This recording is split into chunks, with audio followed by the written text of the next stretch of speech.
For 2025, we have one confirmed death of this is confirmed leptospirosis, but sa Surigao siya namatay. Taga CDO lang siya, pero sa Surigao siya namatay.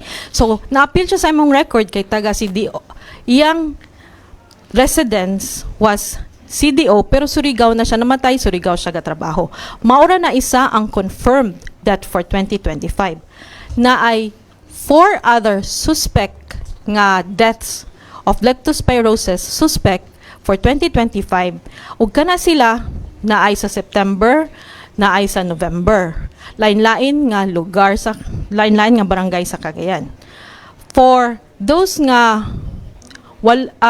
suspect cases are 33 suspect cases sa CDO for 2025, 33. Kanang 33, they are widely distributed across sa barangay. Sama sa kong giingon, lain-lain na sila nga barangay.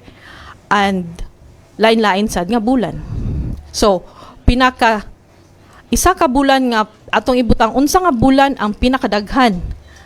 June, tulo ka buok, lain-lain nga barangay.